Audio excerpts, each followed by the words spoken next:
Alright, it's another day over here in York County planting, and these yellow flowers, you notice they're not there, but they are there. Those yellow flowers, my phone was calling them wild mustard, but I tried to plant purple top turnips, I believe it was called, and I didn't think they were coming up, but all these weeds were showing up as these mustard things on my phone. And I started looking into it, and I think that is actually what that is, but I could be completely wrong. But I find it interesting that it's here and not over here, but I think I just didn't have it in the drill in that spot. So for later on in the process, when I come back and review our results, a few problems, mishaps that occurred that my buddy likes to say, another word for mess up is a test plot. So this was a mess up, but we're gonna call it a test plot. First off, this cross member right here broke off this row unit. I have it held together. So it should be right here. Yeah, it's not. So this whole row unit moves. So because of that, due to that fact, this here is unlatched. Therefore, this row is not planting. So for this particular row, it's going to be 30-inch soybeans instead of 15-inch soybeans. And another thing I'm going to do, I have about 2 acres left. It's from here down, and the outside's already planted. I'm going to just experiment because I would like to know what happens. I'm going to have the combine know, like right here will be 15-inch rows, right here will be 30-inch rows. I want to know what the population effect is. So I'm not upping my population, but I'm turning off my front rows. So it's actually going to be 50% population on a, let's see, it would be on a double the size row. So, or on a 30-inch row. So what I'm going to do is pop this here, clutch, and that will disengage. See that's engaged, disengage. The front rows are no longer driving now. So I got to do the same for the other half of the planter. And then I'll show you another mishap that happened, because we're going to be back reviewing this. In fact, I might just include this in the next video. Disengage this. My observation looking at these, watching these front shafts, this shaft right here, this side was turning slower, and I couldn't figure out why. And literally on the last 10 acres, I realized that both of these springs were broken. So I replaced this one. I need to get another one.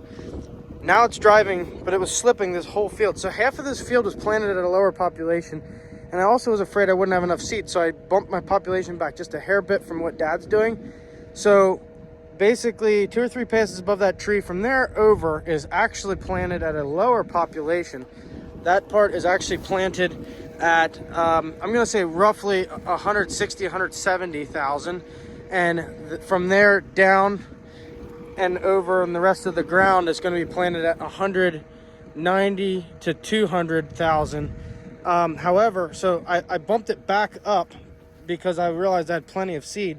So by changing my sprocket, now I'm up to 190,000. So when I bump that population up, let me think, 190 divided by 2, that's what the population is going to be now.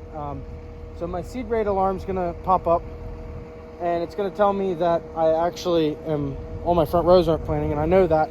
So I'm just going to X out the alarm. It's only 2 or 3 passes here, probably 100 yards long. And I just want to know what happens to soybeans when I cut my rate way back. Because first off, half the planter didn't plant enough. And second off, that row quit working at some point. So now we're going to just make it on purpose. We're going to have fun with this, and we're going to learn. So we'll come back at harvest time and see what the 30-inch row soybeans do at half the population of the 15-inch rows. I think we're going to be surprised. I think it's not going to be such a big impact, but we'll find out. I think it'll bush out and make a good yield. So, fun fact, it doesn't actually change the population on the map. It just shows that those rows aren't planted. So those rows are planting at 190,000. We're going to see what it actually turns out to be later in the season when it actually starts germinating.